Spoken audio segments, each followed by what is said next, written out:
지난 시간에 그리스도인은 복을 받고 시작하는 사람들이다, 이런 말씀을 드렸습니다. 야곱도 뱃속에서부터 복을 받고 출발하죠. 이 족속이 저 족속보다 강하겠고 큰 자가 어린 자를 섬기리라. 큰 자는 누굽니까? 에서죠. 결정돼서 나옵니다. 그래서 절대로 에서는 야곱을 죽이고 싶었지만 이길 수가 없습니다. 야곱은 복을 받고 나왔어요. 에베소서 1장 3절 보면 이 복이 어떤 복인지 조금 더 정확하게 나와 있습니다. 에베소서 1장 3절에 찬송하리로다 하나님 곧 우리 주 예수 그리스도의 아버지께서 그리스도 안에서 하늘에 속한 모든 무슨 복입니까? 신령한 복이라는 말은 영적인 복이다, 그 말이에요. 성경에 신령하다 이 말은 다 영적이다, 그런 말입니다. 우리가 받은 복은 영적인 복이 우선입니다. 그래서 이 영적인 복은 여러분 영적인 게 안 보이지 않습니까? 여러분 복 받았다 그러면 얼른 와닿지는 않죠. 왜냐하면 이게 영적인 것은 금방 드러나지는 않기 때문에 그래요.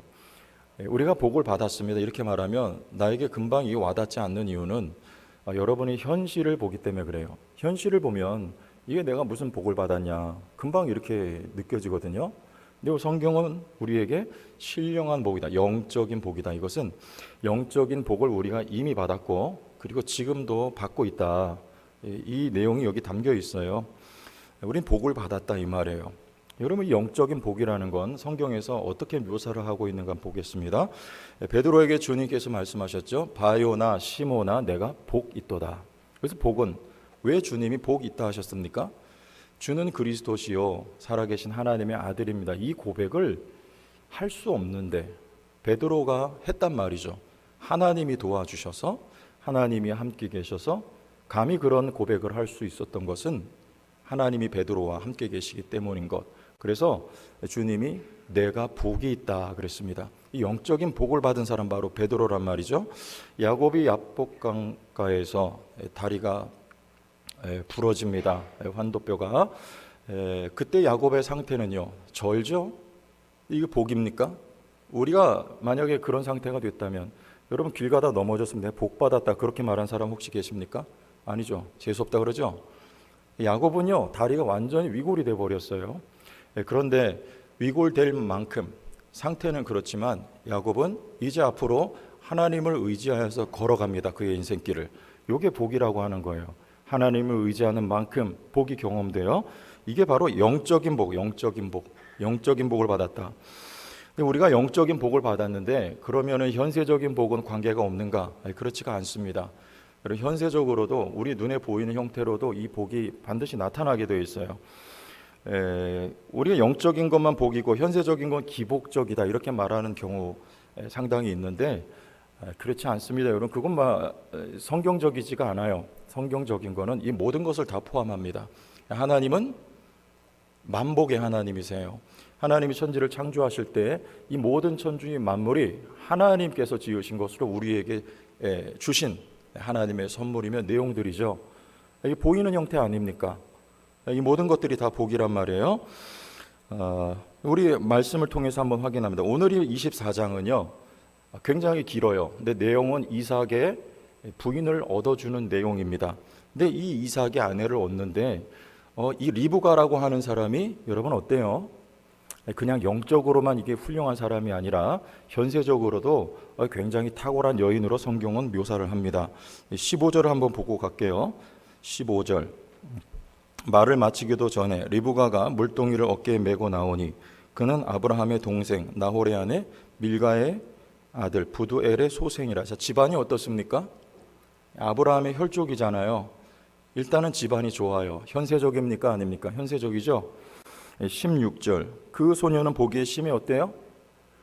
무슨 이게 약속한 딸이라 그래서 못생기고 막 그런 거 아니에요. 심히 아름답습니다. 뿐만 아니라 지금까지 남자가 가까이 하지 아니한 뭐예요? 처녀예요. 처녀. 굉장히 이거 중요한 가치 아닙니까?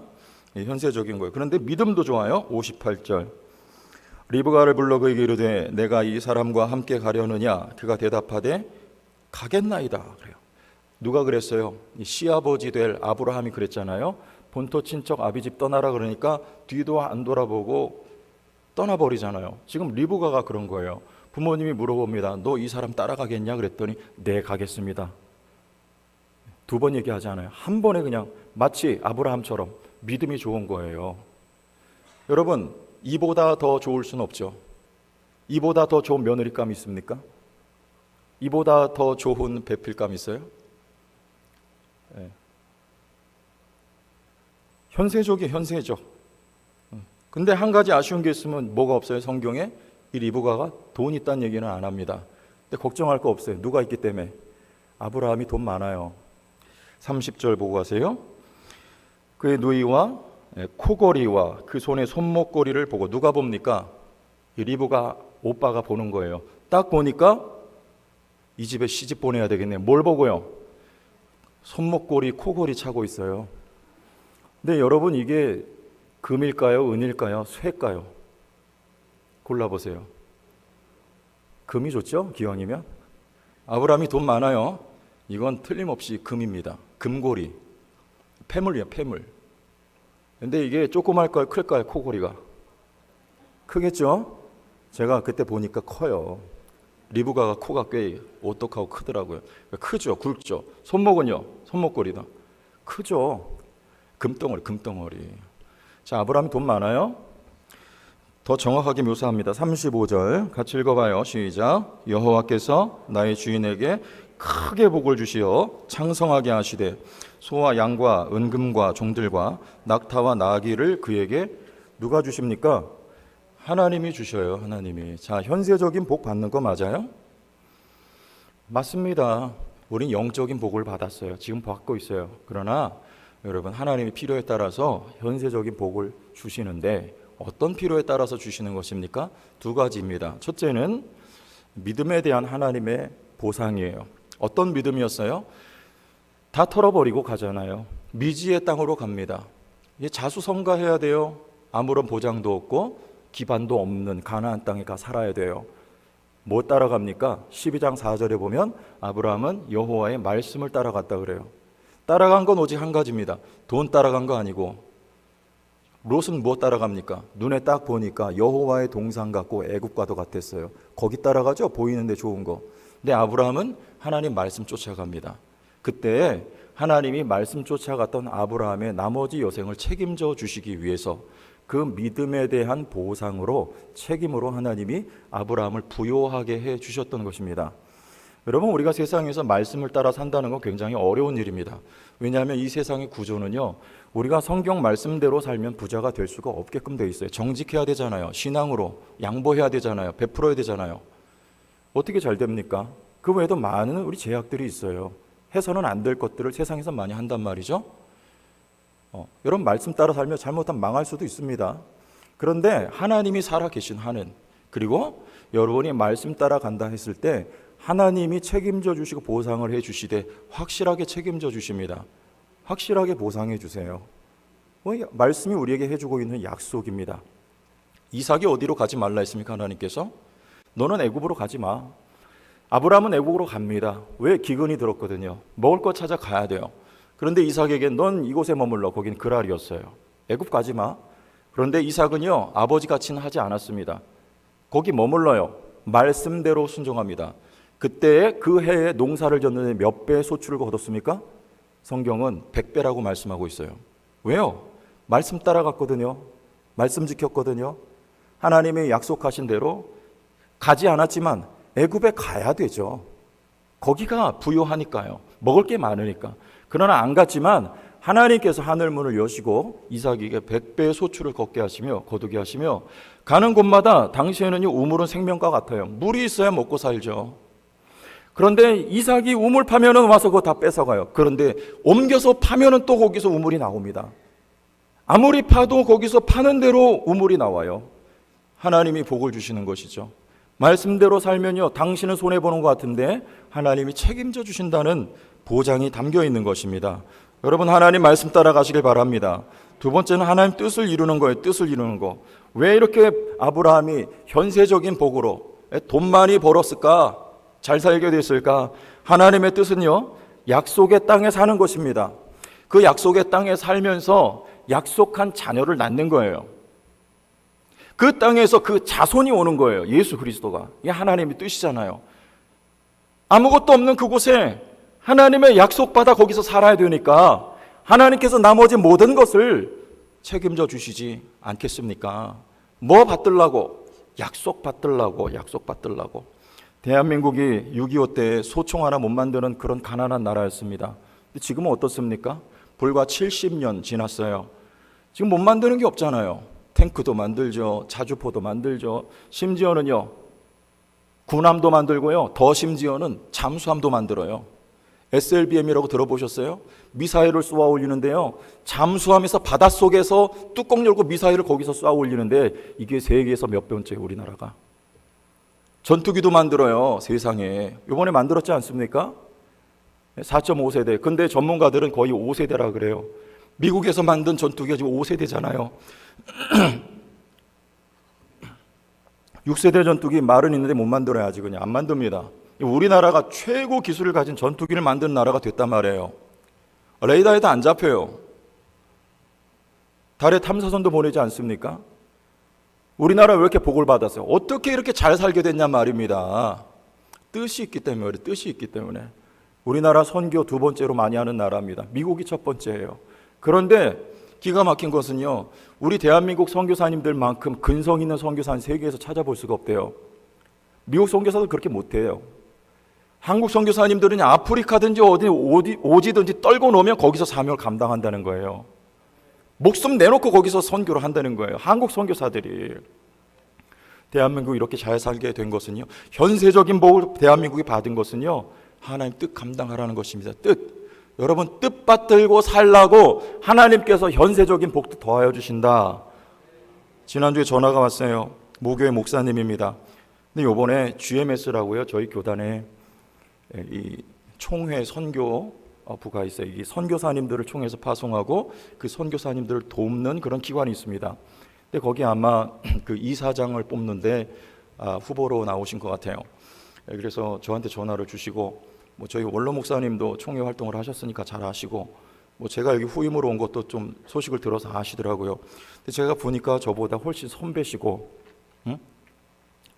그리고 또 연세도 많고 그런 분인데, 본인 소개를 하고 저한테 문자 메시지를 보내셨는데 너무 겸손하게 이 어린 사람한테, 후배한테 겸손하게 문자를 이렇게 자료들을 하고 같이 보내셨어요. 그래서 제가 참 고맙고 참 귀한 분 같아서 어떤 분인가 싶어가지고 그 교회 홈페이지 들어가서 이렇게 봤는데, 아마 제적이 한 2,000명 정도 되는 교회, 아주 큰 교회입니다. 그러니까 출석은 한 1,500명 안 되겠습니까? 그런데 아니나 다를까 그 교회의 재정의 30%를 선교를 하는 거예요. 최우선으로 30%를 선교를 위해서 집행을 해요. 그분이 지론이 그거예요. 선교하니까 하나님 복을 주셨다는 거예요.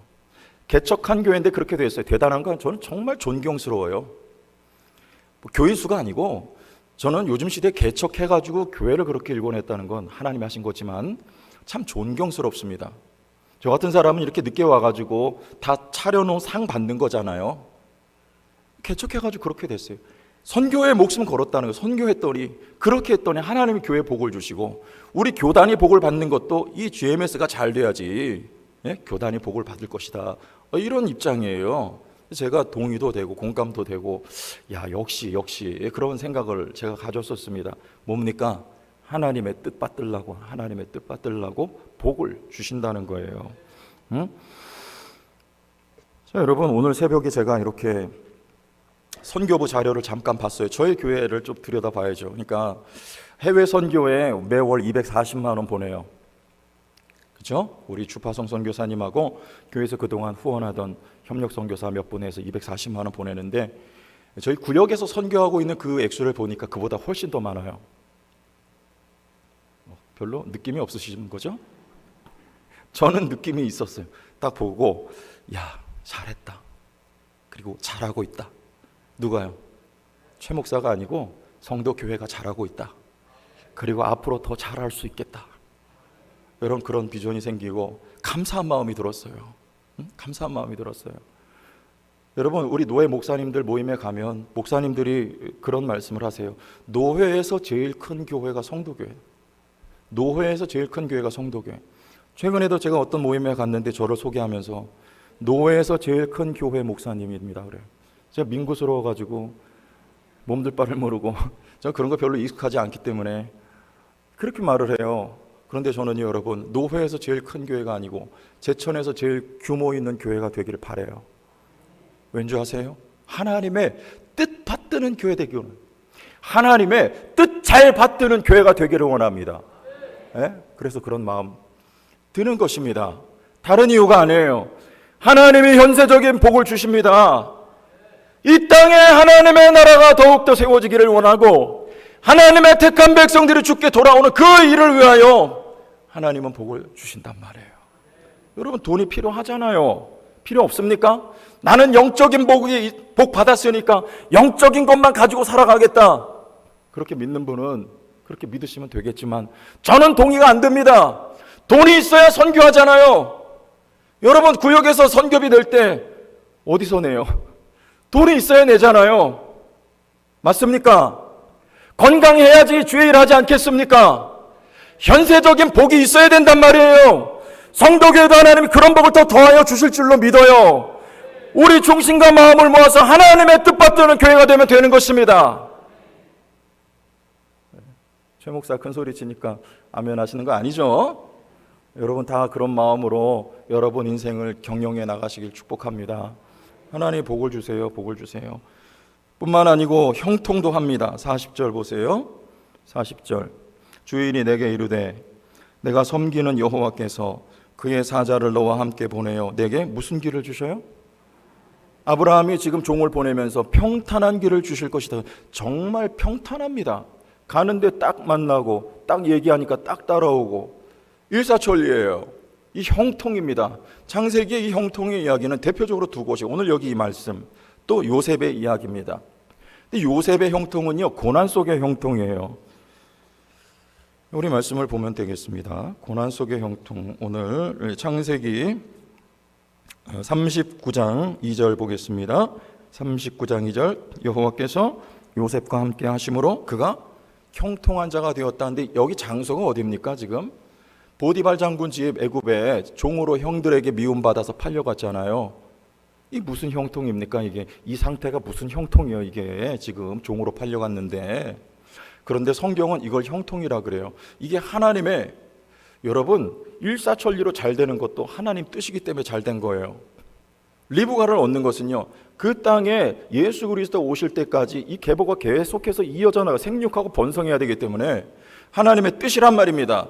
그 뜻 이루게 형통하는 거예요. 그럼 지금 요셉은요, 이것도 하나님의 뜻이잖아요. 창세기 15장에 이스라엘 백성들이 계기되어서 400년 동안 다른 나라 민족을 섬기리라 하나님의 예언이 있었습니다. 이 애굽이 있어야 되는 거예요. 거기서 훈련의 시간이 430년 필요합니다. 그 첫 발걸음을 지금 요셉이 떼는 거예요. 이런 방식으로. 하나님 뜻 맞습니까? 하나님 뜻이에요.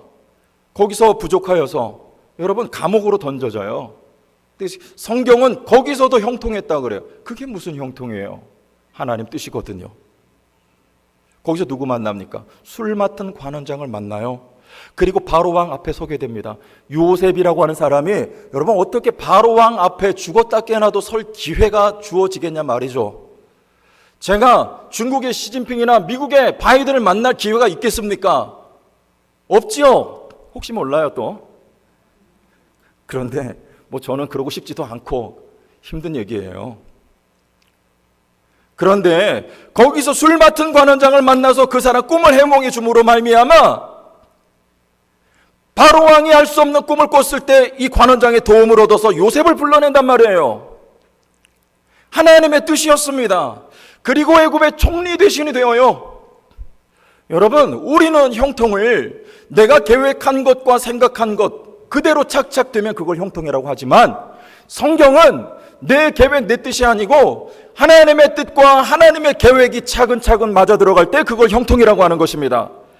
요셉이 지금 형통하고 있는 거예요. 여러분 믿으시기를 바랍니다. 여러분 어렵고 삶이 힘들어도요, 하나님의 뜻 가운데 우리는 살아가고 있습니다. 하나님 모든 것을 작정해 놓으셨거든요. 그러므로 여러분은 형통하고 있다, 이렇게 믿으셔야 돼요. 그럼 하나님의 뜻은 선한 것인가? 선한 것이죠. 우리 말씀 통해서 다시 한번 확인을 하면 됩니다. 우리 창세기 50장 20절 당신들은 같이 읽어주세요. 시작.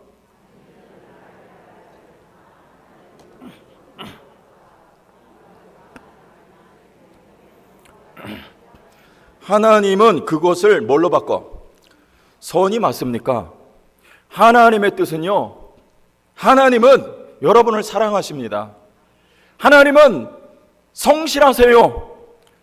예수께서 제자들을 이 땅 떠나시면서 하셨던 말씀은요, 제자들을 사랑하시되 끝까지 사랑하신다고 하셨습니다.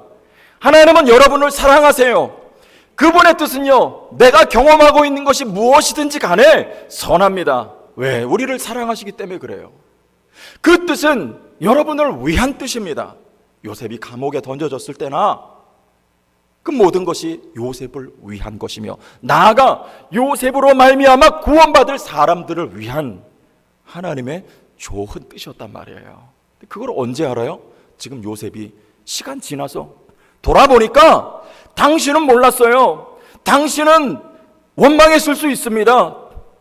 왜 나를 애굽의 종으로 팔려가게 하고 감옥 속에 하나님을 던지시냐? 날 사랑하신다며 나에게 비전을 주셨는데, 그러나 되돌아보니까 그것이 하나님의 뜻과 하나님의 섭리였다. 선이었다.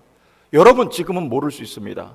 내가 피부로 경험하고 있는 삶의 온도는 너무나 뜨거울 수 있어요. 그러나 돌아보면, 지나고 나서 그것이 하나님의 선이며 은혜이며 인도하심이며 복이었다는 것을 우리 모두는 알게 될 것입니다. 지금 먼저 아세요. 믿으세요. 믿으면 되는 거예요. 여러분 형통하고 있습니까? 아니, 복 받았습니까? 영적인 복을 받았습니까? 지금도 우리는 받고 있어요. 그건 현세적으로도 나타납니다. 어려워도 여러분 형통하고 있어요. 그 믿으세요. 출애굽하고 술 광야에서 마라의 쓴물 사건이 있었습니다. 근데 하나님이 이런 말씀하셨어요. 출애굽기 15장 26절에 보면 이르시되 너희가 너희 하나님 나 여호와의 말을 들어 순종하고 내가 보기에 의를 행하며 내 계명에 귀를 기울이며 내 모든 규례를 지키면 내가 애굽 사람에게 내린 모든 질병 중 하나도 너희에게 내리지 아니하리니 나는 너희를 치료하는 여호와니라. 이게 무슨 말입니까? 내가 애굽 사람에게 내린 모든 질병 중 하나도 너희에게 내리지 않겠다. 이거는요, 이스라엘 백성 출애굽할 때 그 애굽 땅에 내린 재앙을 말하는 거예요. 여러분, 애굽 땅에 재앙이 내릴 때 이스라엘 백성들이 머물렀던 고센 땅엔 재앙이 내리질 않습니다. 사방이 다 흑암이 내리앉을 때 이스라엘 백성들이 살았던 그 고센 땅은요, 하나님이 그 땅을 비춰주세요. 이게 그 말씀하고 있는 거예요. 여기 어디입니까? 홍해바다 건너서 맞닥뜨려진 곳이 광야입니다. 술광야. 물이 없어요. 그때 하나님 원망하잖아요. 차라리 애굽이었으면. 이스라엘 백성은 그 멘트를 입에 달고 살아요. 차라리 애굽이었으면. 지금이라도 우리 애굽으로 돌아갔으면 좋겠다. 그러나 그러지 말라는 거예요. 내 말을 순종하고 내 규례를 지키라. 당신은 십계명이 주어지기 전인데 무슨 규례입니까? 하나님의 인도하심을 따르라는 거예요. 하나님의 인도하심은 지금 어렵고 힘들어도 광야지만 뜻이 있으니까, 이유가 있으니까 뭡니까? 이스라엘 백성들로 하나님을 경험하게 하셔서 이스라엘 백성들을 성장시키기 위한 하나님의 뜻이 담겨 있었던 것이죠. 그러므로 내가 너희들을 인도하는 이 길에 너희는 순종하고 따라라. 그러나 너희가 내 백성이니 내가 너희를 고센 땅에서 너희를 지켰던 것처럼 광야라고 하는 환경이지만 여기서 너희를 지키리라. 물이 없어도 물을 낼 것이며 먹을 것이 없으면 먹을 것을 줄 것이며 대적이 있으면 대적을 내가 물리치리라. 여러분, 이게 복 받은 거 아닙니까? 여러분 지금 광야길을 걷고 있어도요, 동일합니다. 하나님의 약속이 있습니다. 하나님의 인도하심에 불평으로 반응하기보다는 믿고 순종하며 이유 있는 발걸음을 여러분 쫓아가신다면, 혹 그러하지 못해도 하나님은 여러분을 지키시고 길을 내시고 여러분의 피로를 채우시는 좋으신 하나님이십니다. 여러분은 복받은 사람들이에요. 그렇게 훈련하여서 이스라엘 백성들을 제사장 나라로 하나님이 쓰시기 위한 것, 여러분에게 담겨진 하나님의 동일한 뜻인 것을 믿으세요. 여러분 복 받았습니까? 복 받은 사람들이에요. 이게 복 받은 거예요. 복 받은 거예요. 자기 정체성을 그래서 우리는 확실하게 가져야 돼요. 자기 정체성, 영적인 자존감 따라 나는 복이다. 요거 믿으세요. 아멘? 내가 무슨 복이야? 지금 통장에 잔고가 얼만데. 그러지 마시란 말입니다. 복입니다, 복입니다. 아브라함이 그날 땅 가서 그러잖아요.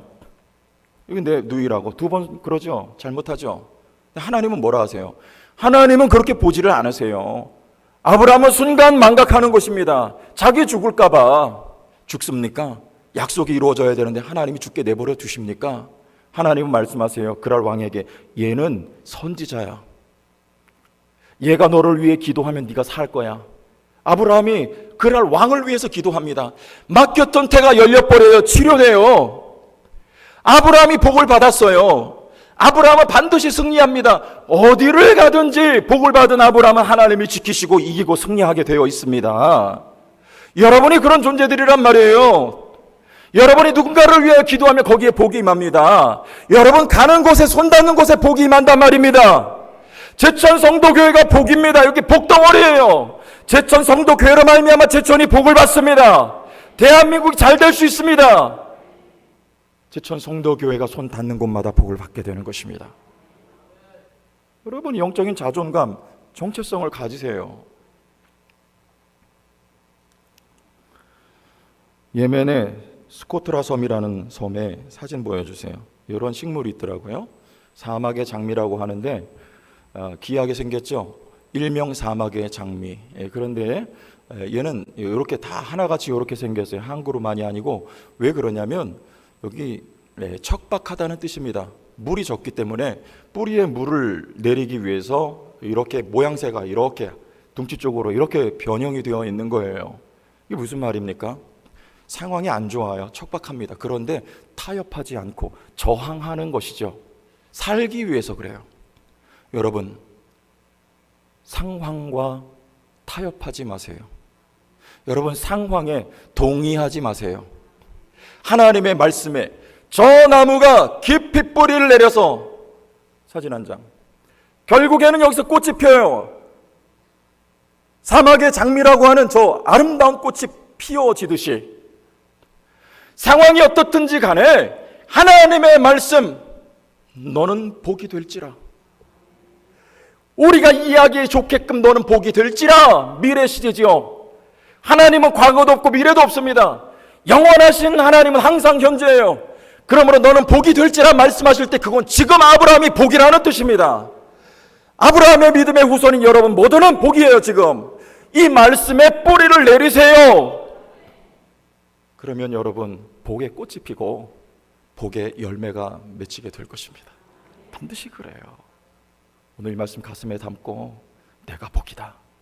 어떻든지 간에 가정이 어떻든지 간에 자녀들이 어떻든지 간에 내 경제적인 형편이 어떻든지 간에 내 육신의 상태가 어떻든지 간에 나는 복이다. 이 말씀에 깊이 뿌리 내리는 승리하는 성도들 다 되시기를 제천 성도 교회가 되기를 주의 이름으로 축원합니다. 주의 영광 이곳에 가득해 우린